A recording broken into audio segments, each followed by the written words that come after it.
Hello everyone, and welcome to the live stream, Alt+Tab Live Stream Show, here on Newegg TV Twitch. You got rusty. Look, there, are you okay? If you can edit those words into the right order, it's a perfectly fine intro. But thank you guys for joining us today. We have some tech news stories to talk about. We've had a little break. We had 4th of July last weekend.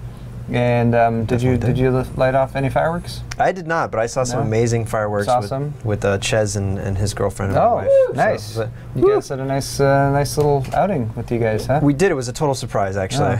Closest I've been to fireworks and not been hurt by them. So cool you guys to invite me to that.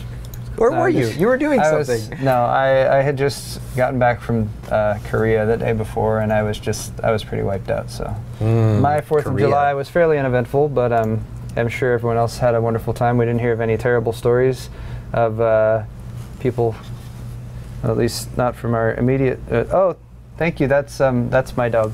That's Nori. She's cute. She is. Background. Looks better in real life than that small little picture of her. Ears are bigger too. She's the best. Nori, we're taking Nori backpacking. Oh, so that's I'm right, going to be gone next week, guys. So if you're watching Go to the live show, I'm not going to be around for it. Steve said he's got a ton of stuff planned though, and they're going to be the best shows ever. So look forward to that. Thank you. I am going to be off in the woods. Figuratively? Oh, okay. No, like literally. I'm going to be backpacking. I'm going to be completely separate. Like I will have no internet. I will have no phone.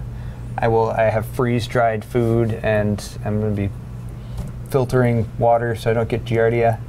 And it should be great, actually. I haven't done a trip like this in quite some time that's this long, so I'm looking forward to it. And I like kind of disconnecting and decompressing and being like, oh, it is possible to live without like being connected to the internet 24/7. Seems like you and Logan both sort of share that love of technology, but then also want to get a complete and total break from it because you love nature as well, and you love. Yeah, I was like when I first started, like kind of first got in touch with Logan quite a few years ago and started talking. That was something I was like, wow. So there are people who like the technology and the computers, but also like the nature and the mountains and all that good stuff. Actually, Logan was going to go with me on this backpack for a while, but things are just insanely busy.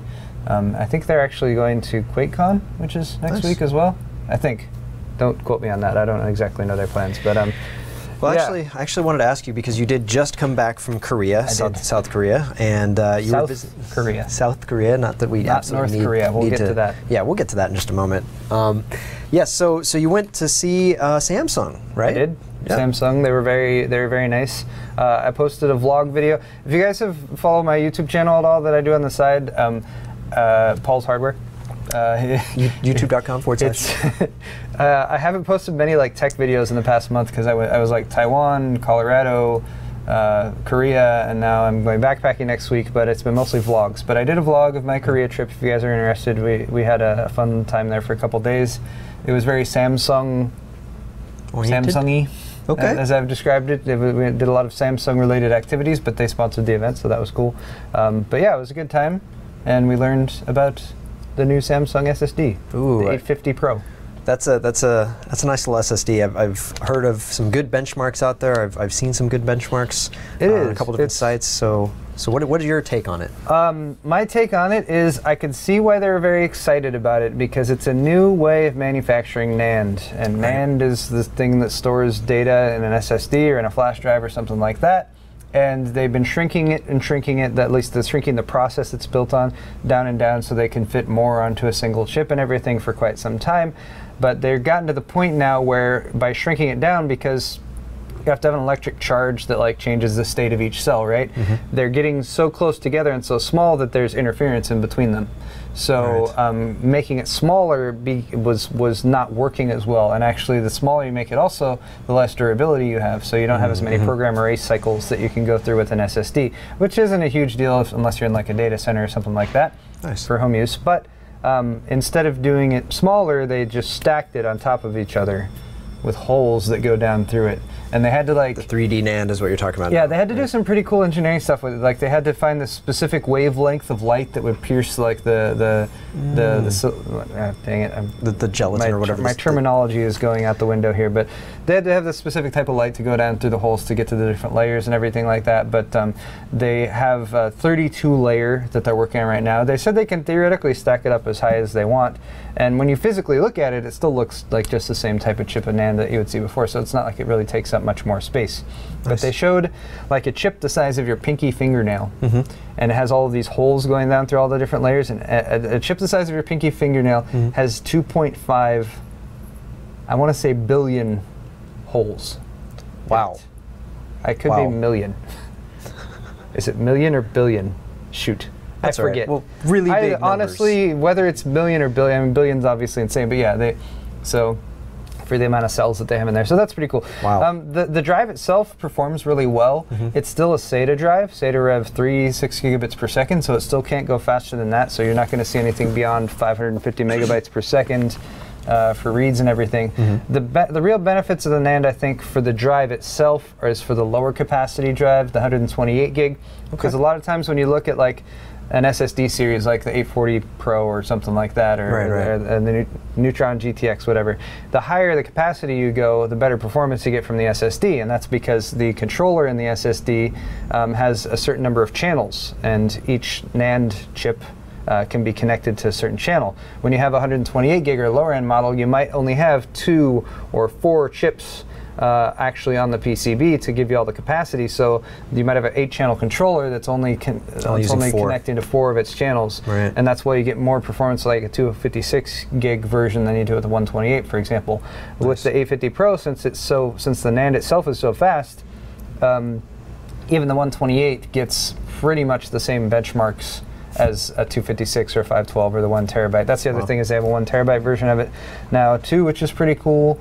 So yeah, it seems, for me, I'm going to be more excited when I see next-gen drives come out with this NAND in it, because it'd be really cool to see something like an M.2 drive, or a SATA Express drive that has more bandwidth, so you can actually get more, actually access more of that speed that the NAND is capable of. But that, and then the durability, which is increased. They said 10 times. I was reading in a NAND article about it earlier today, though, that said they're looking more like, they won't tell us program erase cycles for this. They're telling us the terabytes written. I'm sorry if you guys aren't SSD nerds, by the way. I've been throwing a lot of terminology out there. But it's interesting to me. I'm sorry. But yeah, program erase cycles, which they're saying were like theoretically in the 10K range, which is a lot. Most of them right now are 3,000 to 5,000 program erase cycles. Anand did some testing. They said based on the smart algorithm, or the smart settings that are put in there, it's actually more like 6,000. But that's just smart, and honestly, you could keep writing to it after that. But anyway, they should last a very long time. They have a 10-year warranty, which is massive for an SSD. Yeah, you probably won't have any use for a 512 gig SATA SSD in 10 years. Yeah. Anyway, but I think it's pretty cool, and I think it's definitely like next level kind of storage technology. So again, the drive right now has some benefits. I don't think it's showing all of the benefits that the NAND has introduced with this new technology that they're doing. And then there's also some stuff like the 840 EVO, for example, uses TLC NAND, it's 3 bits per cell. Right now, the 850 Pro is a 2 bits per cell, but they could theoretically do a 3 bits per cell VNAND, which could also be less expensive to produce and tons more space. Could also potentially have a lot of storage and stuff. So it's pretty cool, and it was cool to go and see that stuff firsthand. And I was sitting there with like all the guys from like Anantech and PC Perspective and Storage Review and Tech Report, and they were all super cool. So we had some good times there. Right on, man. Well, it's good to have you back. Learn about SSD storage, no problem. So I that was a lot of SSD information. Yes. Yes, I do have a raging boner for SSDs. I'm gonna kind of move us along to a completely different direction, just linking only between the words, the name of the country, Korea, because I saw this and I had to share it because what is going on here? North Korea's vision of the future looks like classic sci-fi is the name of the story from Engadget. Timothy Sapala wrote this. Basically, but just this image kind of says it all. This is what they basically think North Korea believes that a communist ideology translates to this basically being what they see as the future, their tourism future. I just look at this and I don't even know what I'm looking at. Are those supposed to be? It's very eco-friendly. Oh my God! Yes, if those are solar panels, then we're staring at tons of power being derived, and I believe that's a water wheel, possibly, where it's generating power from water somewhere too. That is interesting. Either that or it's a water park. Out the side of it. If they're just saying they want to make North Korea into one massive water park, that could really change their tourism. That could revolutionize their tourism industry, I think, because that might make me reconsider going over there.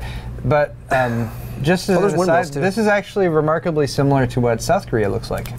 Wait, was it exactly? Having been there myself, yeah. Oh yeah. I thought Samsung. This is what their facilities look like. Solar panels everywhere. Mm-hmm. A lot of hydro power. And I believe this is a statue of a small person with a head, and I don't even know what these pipes of green moss are. It's just pipes. What is it? Okay. Actually, yes, it does look like pipes transporting green stuff. That is weird. Okay, and then very interesting. And then there's this cable line. Skyway. Yeah, with like a, I don't know. This looks like. It's like if you made Disneyland solar powered. Yeah, actually, yes. With no rides though. Like it's just people movers, and everyone look at the water we've moved, along with the electricity we're generating. Anyways, I had to show you guys that. That was interesting. So welcome back from Korea. I'm glad it didn't look absolutely crazy like that. It was cool. I want to kind of talk about power for a moment. Apparently, scientists have created a new battery that is inexpensive. It's clean. It's rechargeable, and apparently it's organic. But after reading this story, I sort of have my concerns, I guess I should say. Let me show you this story real quick. This is at phys.org, and they're basically talking about this gentleman here. I'm going to slaughter the name, Siri Naranyans. He is an Indian gentleman. Yes, he's a very intelligent Indian gentleman there in his lab. And excellent choice of schools as well. Yes, USC, which you have gone to USC. You like USC. That's a good college. Yes, that university, I should say. All right. So bottom line is okay. But so bottom line, these batteries are not intended for use in your cell phones. All right, guys. It's not used for tablets or mobile devices at all. This is really more for power plants and essentially large scale use of power and means to store it. It's going to make the grid more robust. Oh, that's cool. Yes, and more importantly, it actually has implications to make it work with solar panel and wind power, solar power and wind power, because those typically only, you have bursts of energy when the resources are available, right? So the sun's out, you're getting energy, the wind's blowing, you're getting energy. But outside of those two things, you have no electricity. So a lot of the reasoning, I guess, that power grids aren't currently utilizing that power all of the time is because they have no way of storing it. We need better batteries. We need better batteries is exactly the point. And so that's his perspective on this. Apparently they're using a Redox flow design, and actually I forgot to show you guys a picture of what that looks like.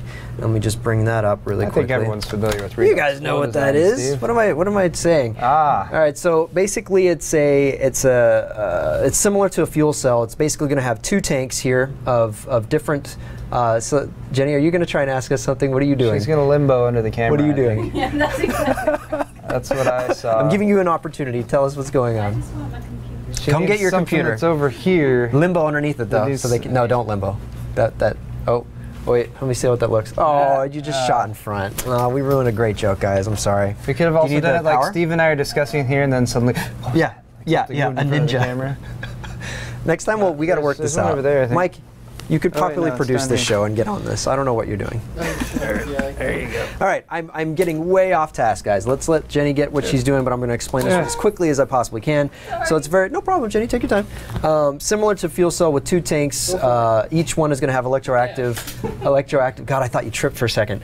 Electroactive materials dissolved in water. There's going to be a membrane in between them, and it's creating a positive and a negative charge on each side. So basically, through a combination of molecular design and trial and error, they found certain natural occurring quinones, which are oxidized organic compounds, are basically going to fit the bill as to what they're going to put in these tanks. And apparently, that's also found in plants like fungi, bacteria, and some animals, and are basically involved in photosynthesis and cellular respiration. But here's the catch, guys. Currently, the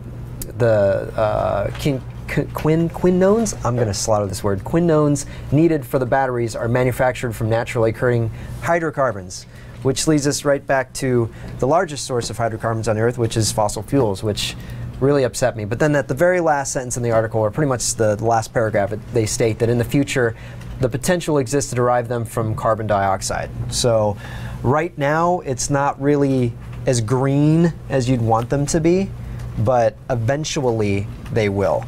So it's sort of misleading, I think. Looks more purple and red in that picture. I left that picture up, didn't I? Damn it. So yes, that is that. What do you think about that, Paul? What do you think about batteries that could be clean and rechargeable and inexpensive? I think we need them. Apart from that, I didn't really fully grasp most of what you were saying there. Oh, man. All right. But okay. I'm going to blame Jenny. Okay.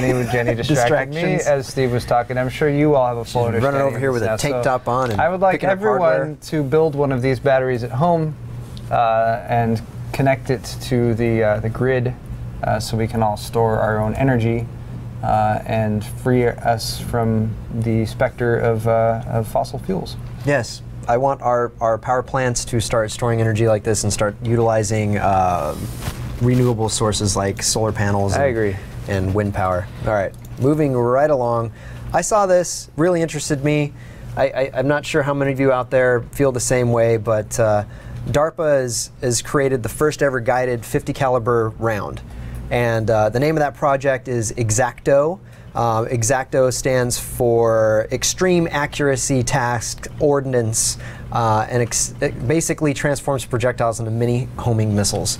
So depending on what you think about, the military and loss of life that could be incurred for new weapons, myself, I thought initially that it was going to be like the smart gun from The Fifth Element, where you just fire one bullet, hits the target, you fire all the other bullets, no matter what, they always go back to the other target. It's not like that. It's really more for a sniper rifle, and it's intended to create a more accurate round so that no matter the time of day, because temperature of the air, the time of day which would affect that, as well as wind, as well as humidity, as well as pressure, all affect how a round will travel. So if you have something that can correct itself mid-fire, you can limit the I guess, damage that can be done, the unintended damage that can be done with a round that can be aimed directly at whatever the initial target was. So however you want to take that, take it as it is. I find it fascinating, although of course being a weapon, it is deadly. Let me just play a quick video for you of the live fire test in spring of 2014. Here we go. So you can see there's sort of there's a target, and there's the rifle pointing at the target to the right of that. They fire it, and it curves to the left there. So it's aiming here, but the target's actually here. And boom. So quick video, 30 seconds, explains it. It is, take it as you will. It made like an S path. Yeah. I think it was the correction of what needed to happen. It probably overcorrected and then it recorrected again at the proper direction it needed to go to. So, so yes, that happened. Yeah. So as I said here, it's for military snipers. Acquiring moving targets are very difficult in unfavorable conditions. So that happened. They made this, and we're going to move right along because I don't know how all of you out there feel about that kind of stuff, but it greatly interested me, and I wanted to share it with you. They're mad. They're mad? Are they really? It's a mixed bag. It's a mixed bag? All right, well, I'm sorry for those of you who are mad, and you're welcome for those of you who are interested in this type of technology. Did that come off right? I don't think that came out right. Okay, anyways, Paul. Yes. You found something interesting on Instagram, and someone's Instagram that we both like. Yeah, if you guys, so you guys might remember we had Jay and Barnacles on here a couple weeks back, and Jay, apart from working a full-time job and having a family, also produces YouTube videos at an alarming rate, and builds like super sweet custom systems. So if you guys haven't been following Jay, you can. He's Jay's 2 Cents on Instagram as well as on YouTube. But he has this project he's working on called Skunkworks, and he just like finished it, and he posted the final so clean thing here, and it's awesome. It's got like a gunmetal gray, black, and yellow color scheme. He's got a couple radiators.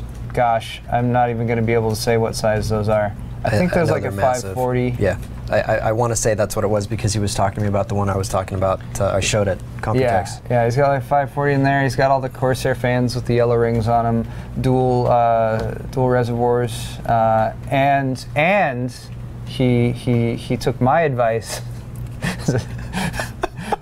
Instantly taking credit. That's great. And just to take credit for this entire project, he's got his Lutro Customs sleeved cables for the power. Shot of that? There we go. And he went with this. He was gonna do them straight down or like off to the side, and I was like, you should do them off to the side, Jay. And he's like, okay, Paul, I'm gonna do that because I really respect your opinion, and that's what he did. I don't know if he really said that. There were lots of people who replied, but that's what he ended up to say. I like the kind of nice little swoopy there. But yeah, all acrylic tubing, he knows how to do that too. I'm going to force him to teach me how to do that too, because I want to learn.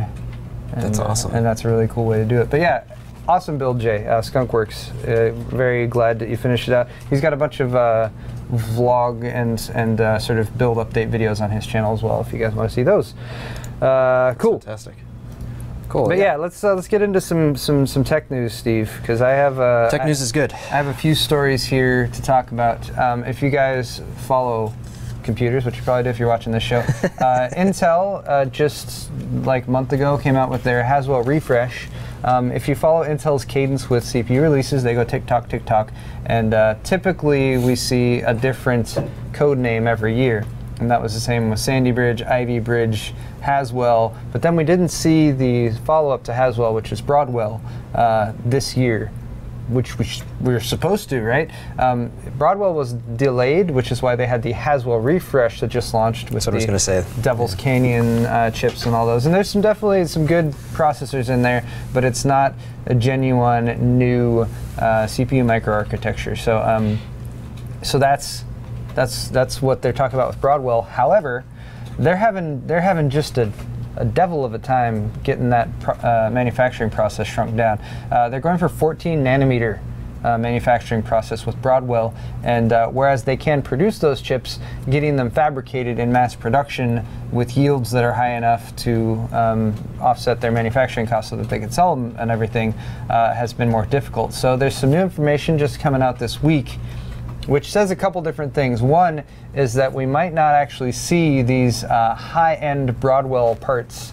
So we're talking the highest-end mobile parts for laptops, as well as the higher-end desktop parts, until possibly next year. And this is all speculation, rumor, pre-release type stuff, but possibly not till next year, May to July timeframe, and I've even seen as late as September for like the entire product stack to come out. So that's like, it kind of sucks because we're always looking to see when new hardware comes out sooner. But then if you want to jump one more story over there, Steve, there's this is a semi-accurate article. Technically, though, they will be on time with Broadwell because they do plan to at least release some chips. The ultra low voltage ULV and ULS, ultra low voltage and ultra low. I forget what the S is. What's the S? Think of a four-letter word, starts with S. Ultra I bet I'm low. wrong with both of these. Acronyms. Anyway, the low power ones, basically, they still say they're going to come out with some of those on time. So we should see some Broadwell.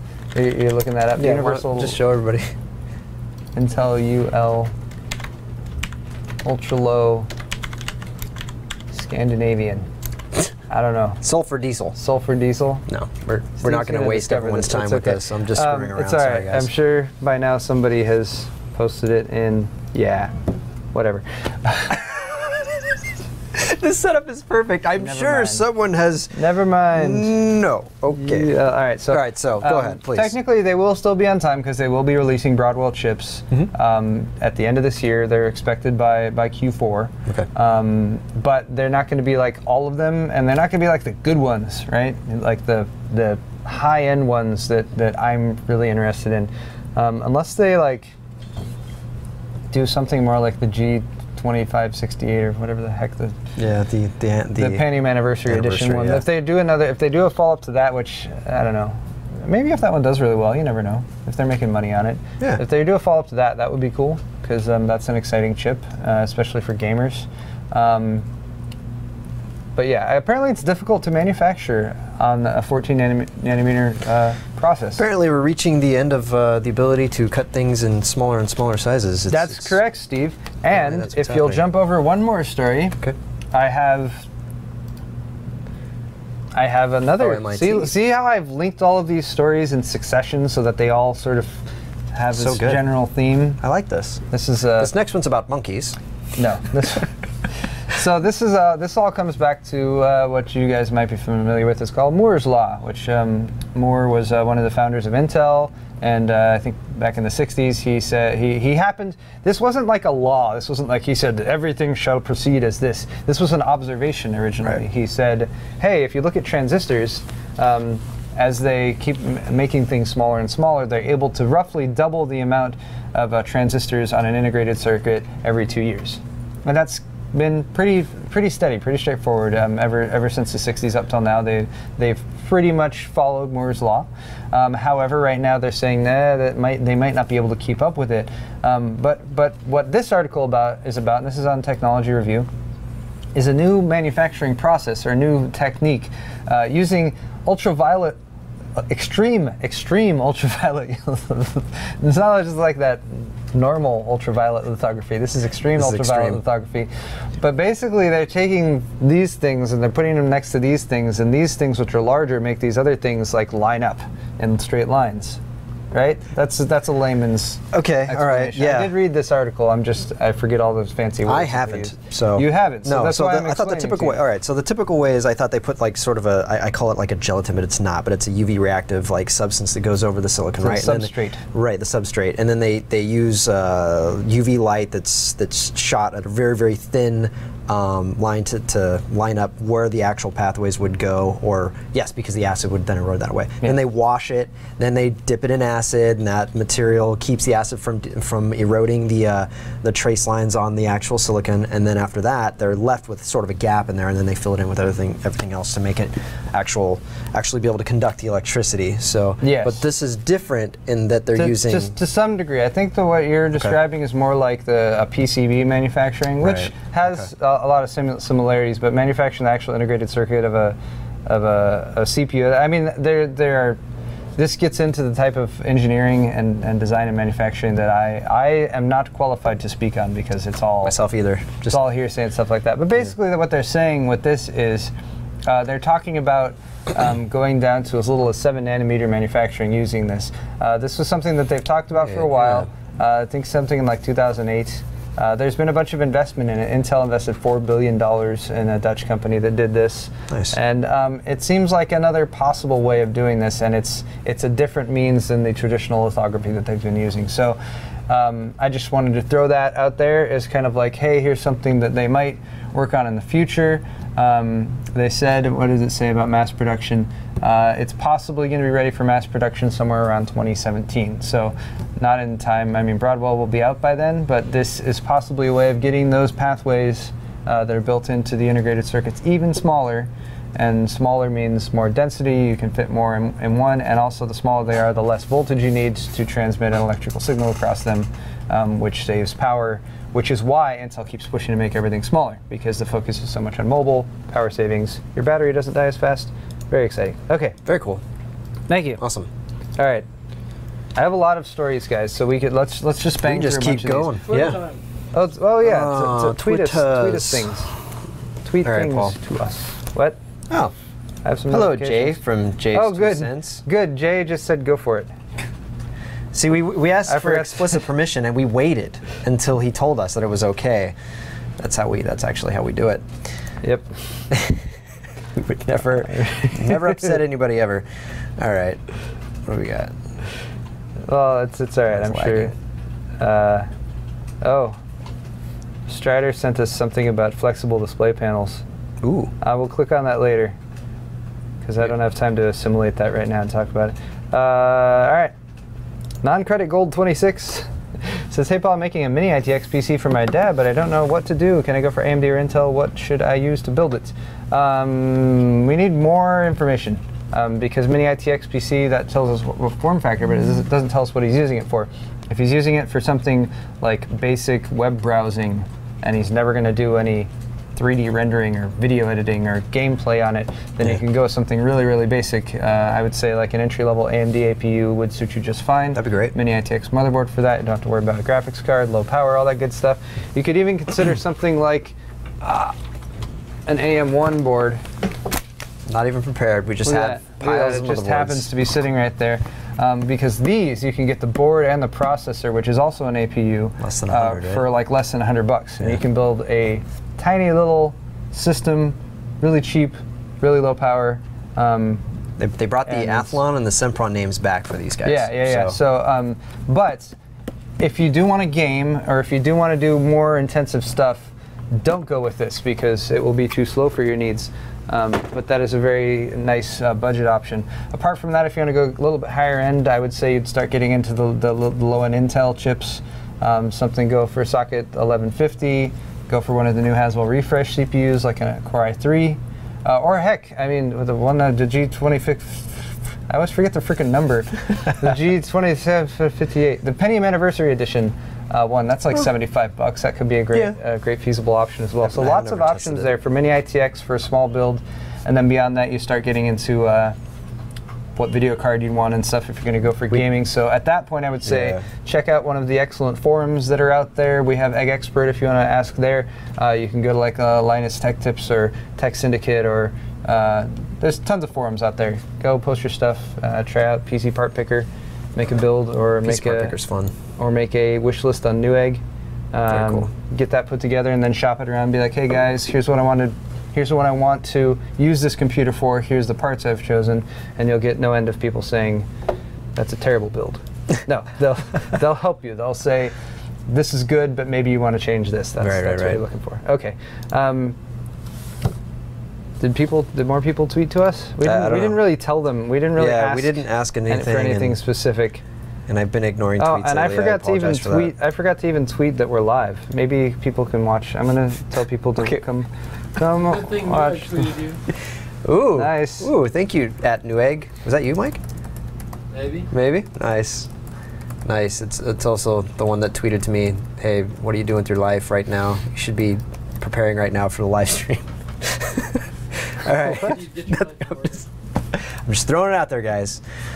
Why is Newegg tweeting you demotivational stuff? It's a little funny thing Newegg and I have in common. We demotivate one another sometimes. Okay. Sometimes I'll just be like, "Hey Newegg, what are you doing?" Newegg would be like, "Nothing." I'd be like, "Me neither." But that's my boss, so yeah, exactly. That was my joke. I made it up off the spur of the moment, guys. That's about the best quality you can get for something like that. Voltre Firo says, "Hey, I want to make a computer for $700-800, and he linked to me an Amazon wish list." We work for Newegg, and whereas I could go for like a PC part picker, you know, that I'm okay there. I feel like if the wrong person saw me clicking on an Amazon wish list, make a Newegg wish list, which you can do, and you can make them public. Click on it, and you can make it public.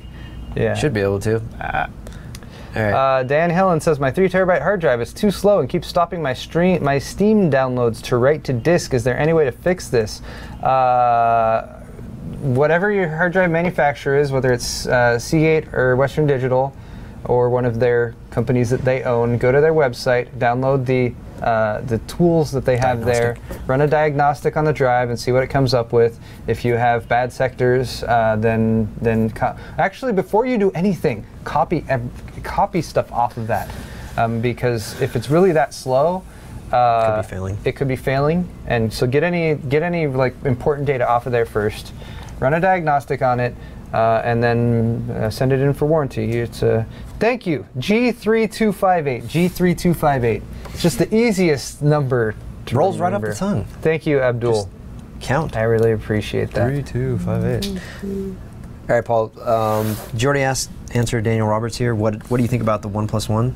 I don't think anything about it so far because I've done the very lightest bit of reading on it. So I've done none. So, okay. So fill me in. Whatever you know. It's a smartphone. Oh, okay. Made by 1+1. Oh, that is the actual brand. See, it's zero knowledge on that phone. I think OnePlus is the company and the one is the phone, something like that. See, that's clever. If I'm totally wrong here, this could indicate how little I know about this.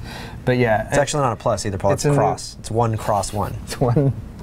It's actually 2. It's actually called the 2. It's actually called the 2 because it's you're supposed to read it the 2. Read between the lines, damn it. All right. Zenfone and the K95. Any information on when they will come? Don't know about the Zenfone. The K95, I think we're expecting Q3. Again, unreleased products, so I'm totally speculating there. But I hope they bring them out soon. We took a bunch of them up to the top of a mountain in Colorado for the Highlander event, which you can watch a video on our YouTube channel.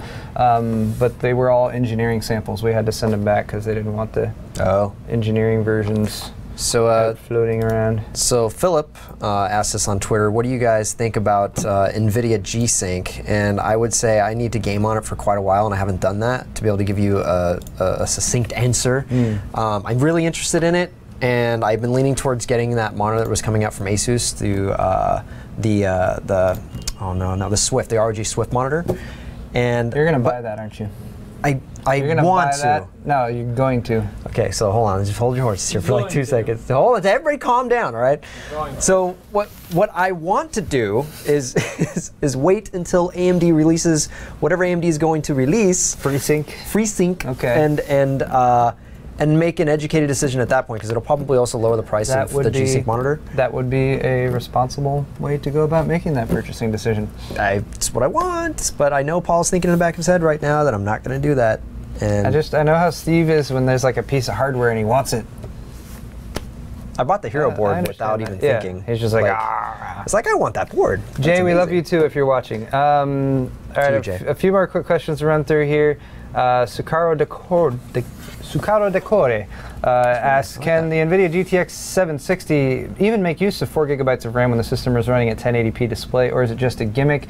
I would say in certain very specific situations, when you're talking about specifically gaming, maybe yes, but you're right, probably not. I would see the 4 GB as more useful if you're doing a multi-card setup with 760, like a 2-way or 3-way configuration, and going with like multiple monitors or 4K or something like that. That would make more sense to me for the 4 gig, or if you're doing video editing with it, such as using Adobe Premiere and you're using the Mercury playback engine, because in that case you can use more than the 2 gigs of RAM. I got one from Jacob that just tweeted to us and asked if you had $3,000 to spend on a computer for gaming, would you go X79 or Z97 and why? I would go Z97 because I wouldn't want to waste my money on X79 for gaming, because I can do plenty of good gaming on Z97.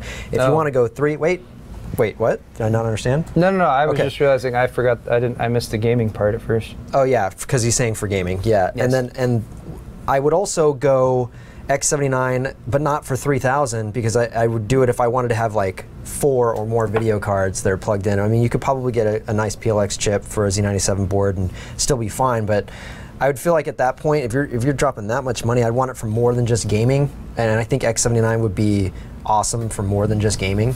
But gaming, I would just stick with Z97, because I probably wouldn't even need to spend $3,000. I might get closer to like 1,800 if I was going to just get the tower and just skim by. If you're asking like me to part out something for you and you have 3,000 to spend, I'd probably spend like somewhere between 500 and 1,000 of that on a nice monitor. Probably, maybe not 4K, maybe one of the 2560 by 1440 or something like that.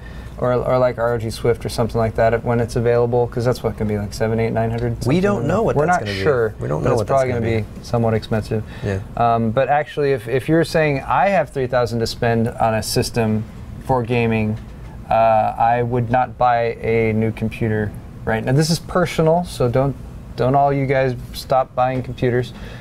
Paul said not to buy it. I would wait for Newegg.com. I would wait for X99, and I would invest in that when it. You would still when buy it that. launches. You would still buy the Enthusiast chipset for gaming only if that was your. That's primary why purpose. that's why I put two sides to that coin. Okay, I said, if alright. you're building a gaming system, Alright. yeah, I go with what you said, Z97. I'm just reiterating. If it was me and I had 3,000 to spend, I'd be like, 3,000 is too much to spend on a gaming system. That's what I would say. Yeah. I would say, I'm going to make it more than a gaming system, and I'm going to go X99. But again, that's Fair enough. like I said, if it fits for me. No, that's great. What, you got one maybe we skipped. I Did don't we? know. I Or think maybe I- we should stop. I don't know. This was non-credit gold 26 following up, and he said, thanks for everything. He does do video editing and 3D modeling. In that case, it would depend more on your price point, what you could afford, but I'd probably go with something as Z97 for right now, and probably at least do a quad core something or other. Or 3D modeling, you might actually do decent with an 8350. Yeah. 8350 because FX it's 8 would be core, nice. and that's going to help out with the strictly x86 based. I've got like maybe Processing one or and stuff. two more, and then we'll start up with stories. So Red War Cube has a quick question. When will we see you and the team stream and play more games? Rachel, Yeah, people want to see more video games More on a video live game stream. playing. When would you like to do something like that? Well, Never. when we have time. No. Soon. Soon. We are Soon. in the midst of clearing our schedules What and, would you and want to play? yeah, that's a good question. If you guys want to see us play some games, what would you like to see us play or play with us? I mean, With us. whatever. Just Daisy, throw it in the everyone chat. Camp Steve. No, there's too many cheats in Daisy. We're not playing Daisy. It'll be beat on Steve Day, and I'm not down to look. I've got nothing again. I'm wearing boxers only because someone put a gun to my head and cuffed me. Anyway, you can do that in the game.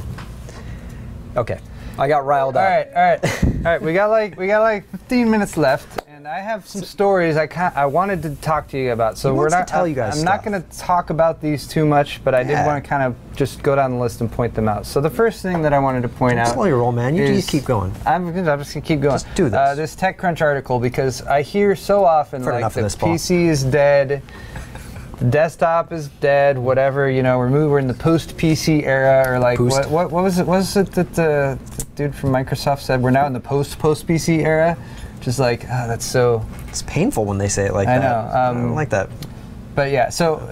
But then again, I'm mostly this- using Windows 7 still. So I have my own theories about why the PC market has not done as well, and they're totally legitimate. But this is just a little thing. The PC market just had its strongest quarter in recent memory. That was Q2 of this year, which is impressive because Q2 is not typically the best time of year for sales. They typically sag more so, particularly in the first 3 quarters of the year. Obviously, Q4 is always the best, but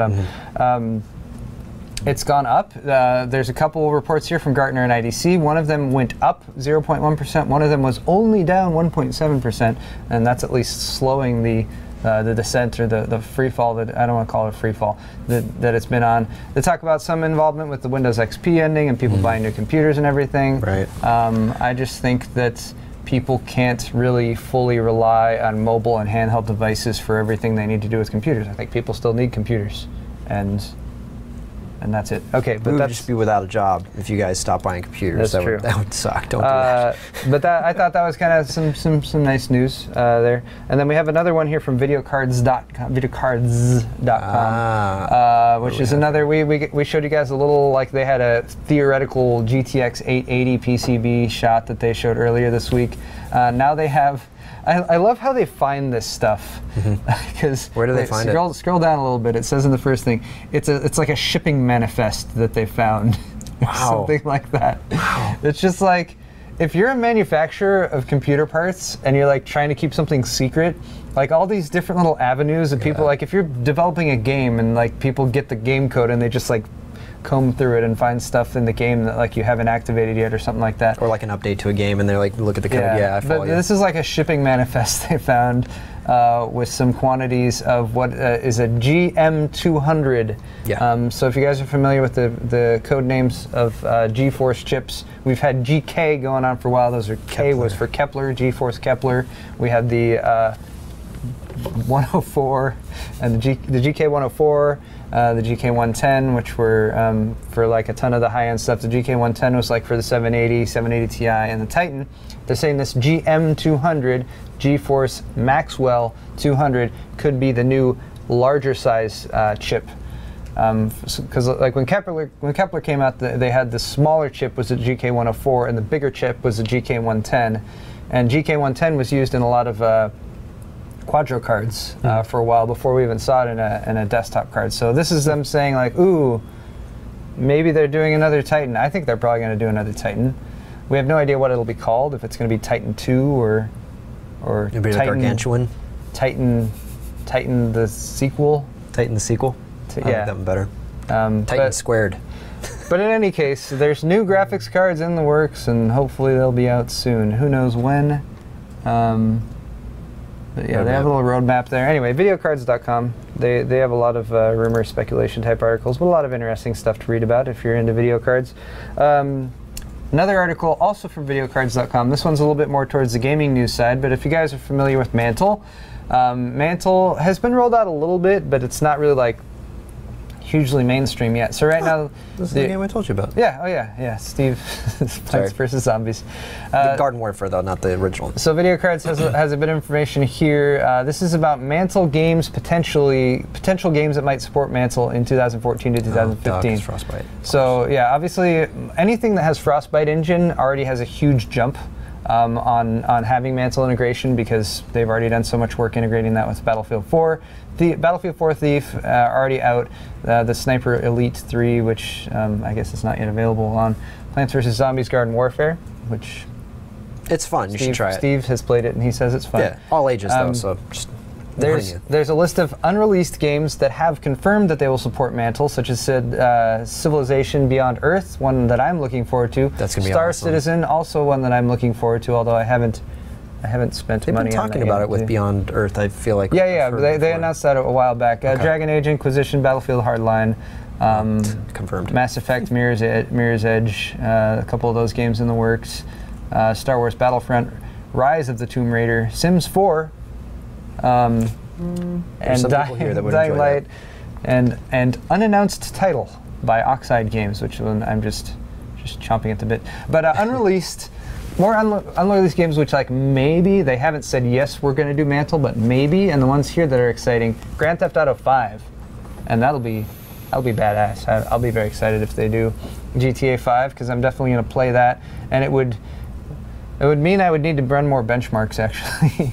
So test it in the Mantle and non-Mantle mode, but that's pretty cool. I know a lot of people are excited about GTA 5 on PC, and Mantle would basically mean that you can spend less on your system but get more performance out of it. I mean, that's get more out of your AMD-based Get more out of your AMD-based system. Typically, it means you can get by with a not as powerful processor and pair it with a more powerful graphics card. Whereas, like many years ago, I used to say like, oh, try to spend about the same amount on your graphics card and your CPU.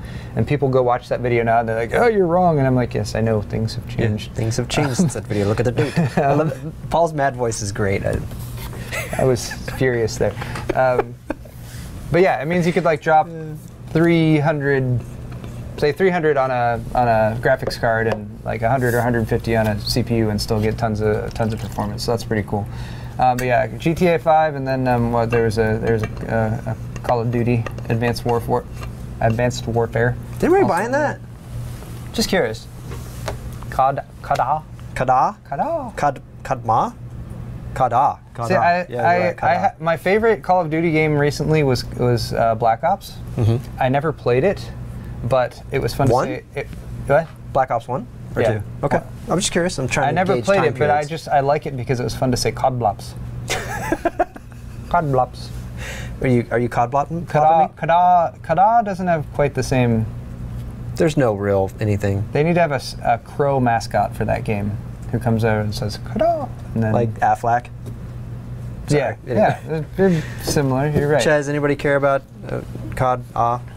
Anyone? Nope, I'm not buying that garbage. Not buying it. No. Okay. Okay, just curious. I wanted to know if everybody figured it out since last one. I did it because out of peer pressure last game, and I was like, why did I do this? I've been and I'm not buying the DLC. Why do I need to buy the DLC too? Like, yeah, no. Dan Helen said, isn't it cheaper to get a better CPU and mid-range GPU than skimp on the CPU and get a high-end GPU?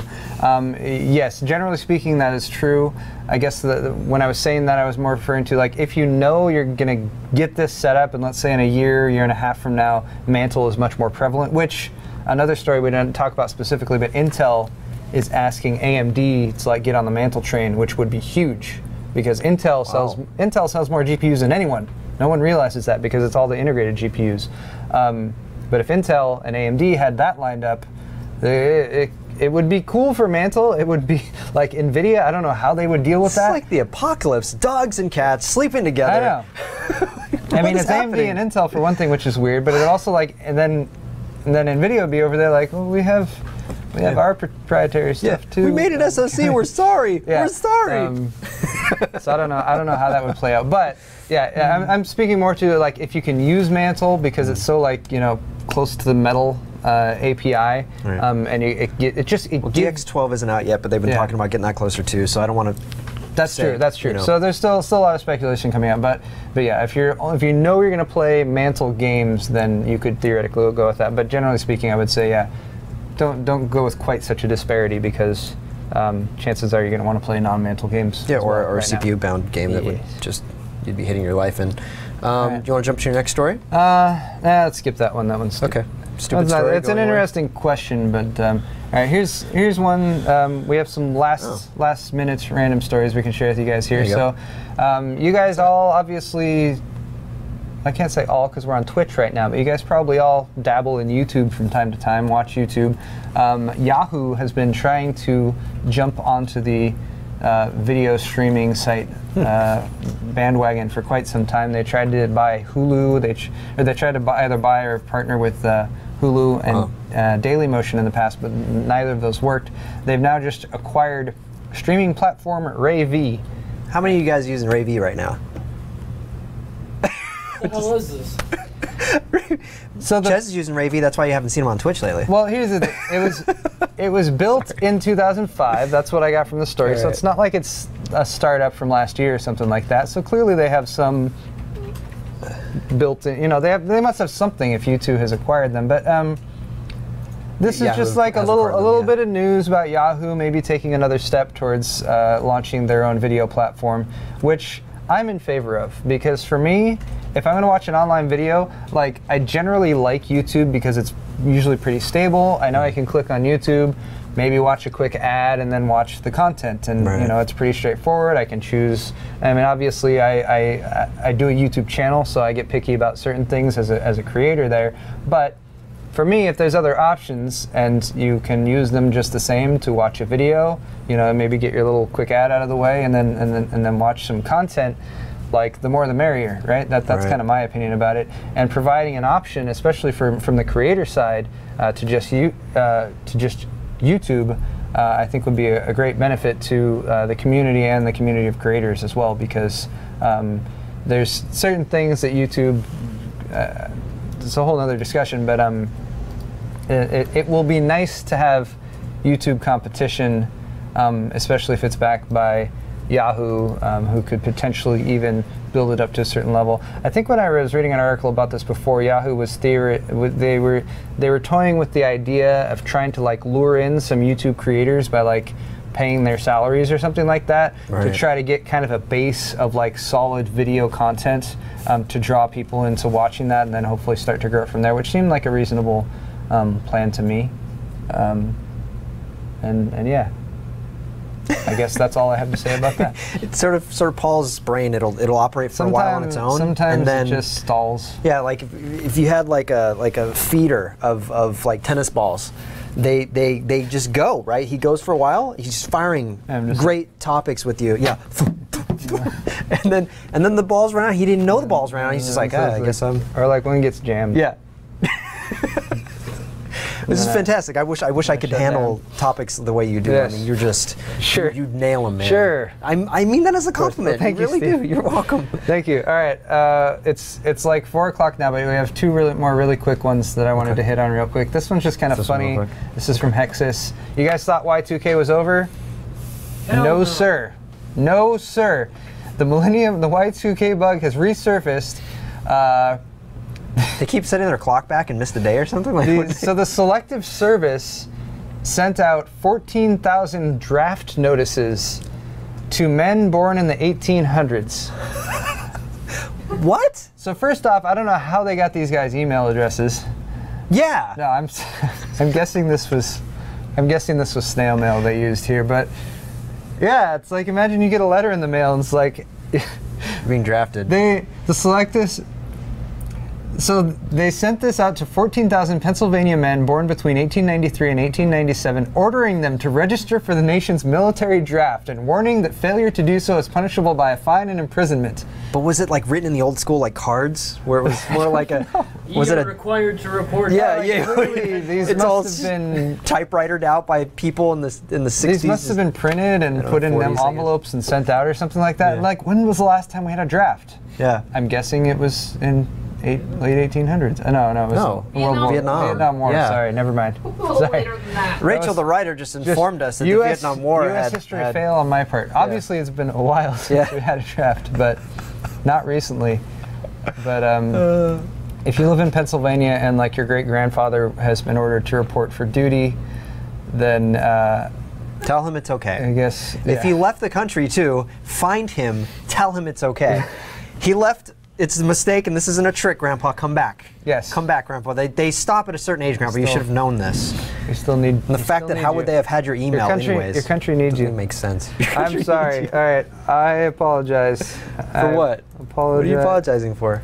to anyone? Are you apologizing to vets in the? They're trolling you, Paul. There's probably there are a few. There are a few vets in the audience. There's Kitty. There's I'm forgetting like 3 or 4 of their names I right now. apologize to Sorry. anyone who's drafted in the Vietnam War. That's such. Oh well, then yeah. Only to them? I'm just kidding. And their friends and family. and anyone who was affected by next this of kin. emailer that went out accidentally. I'm sorry. Let me keep it straight face. I for didn't think 10 I was going to seconds. get in more trouble for my Y2K story than you did for your. Yeah. I bullets bomb my story. stuff all the time. Paul never bombs. That's the thing. No, yes I do. No, you do not. You spill Okay. a cup of water. That's like the worst thing you do. All right. All right, go ahead. We're going to close this live stream, this Alt+Tab show, with another PSA to you guys. The FCC, Won't let me be. they're still going strong with their net neutrality stuff. It's still in the like, hey, we're going to like see what people think about this kind of thing. They've received over 640,000 net neutrality comments. Who knows as to the quality and direction that these comments are leading, but they are getting a lot of feedback. That does not necessarily mean that it should stop, though. So if you guys haven't done so already, you should talk to Tom Wheeler and Tweet to him. You can tweet to him. Twitter is Tom Wheeler FCC. Well, I think you need to go to the FCC website. Yeah, to, I'm just saying to submit tweet the to him. official, the I'm sure he official gets, thing. he gets 64 retweets. But on yeah, favorites. the first round of comments closes on July 15th, so it's like 4 days. So everyone let them know that net neutrality is important to you, and that we need a free and open internet, and that they shouldn't set up things for fast lane. Sorry, keep going. Yeah, The Verge has a convenient link to the FCC comments thing via another Verge article Yeah. that Steve is now going through. I'm sure I'm it's down trying to there show somewhere. them, giving them action items. They need to know where they You're can right. go. We should have Like, that. we've We should never- say we've never even go done that. go here to this website, and you can. No, Here's the problem. I have done that. You have done that? I did that in at least one of them. I had Okay. the FCC site, but Okay. I don't have it ready Fair today. enough. You guys are smart. FCC net neutrality. Go post. a Google The Verge and find this link. And then, You don't need to go to the find the Verge other article. link and then go to the All right. thing. comment. Yeah. Yeah. All right, but thank you guys so much for joining us today. Definitely. I had a wonderful time. Me too. Thank you for sending all of your tweets, and Sam Tiger. Oh, Sam wants to be on the live stream. Sam from AMD? I don't. Okay. We'll get back to that. But yeah, if you guys are, what do we do at the end of the show? We usually ask them what we're going to tell Linus. Oh yeah, And then we say something to Linus. Just give Linus a hard time for him and Kyle sitting in the car speculating about leaving the rest of us at the end of the Highlander event. The rest of us who were still up on the mountain trying to make sure no one died. They're sitting in their cars. They're like, maybe we should go get food or something. No, don't bother to help any of the people who are still Did you hear struggling that down lightning? the mountain. We're fine. Don't worry about people getting struck by lightning. We were worried about not having enough power. Now we have plenty. Yeah, you know. It's like they're sitting up there like, man, they're slow. They deserve to be left behind. No, people were having like actual They know. physical. Okay. They know. He knows. So here's the whole point. All right. I'm sure this conversation happened while you guys were there. Things have happened. People are upset. Paul is still really upset. Here, have a drink of this. No, It's not I water. got my own. Oh. All right. Oh, it is Friday. Nice. So once again, thank you guys so much for watching us, and for everyone in the room that's been helping to support us create this awesome show. We're going to attempt to make it better. It's probably going to take a while, but we're going to do our best, and we're going to have fun doing it. We eventually will have more guests, and it will be better. We will be better for you. Aren't you gonna twist balloon animals or something too? I was gonna do that, but I didn't want to tell them until I did it, because then they have the imagination I'm going to do it, and then if I don't do it. Next time. All right, guys, thank you for watching, and you've just been alt-tabbed.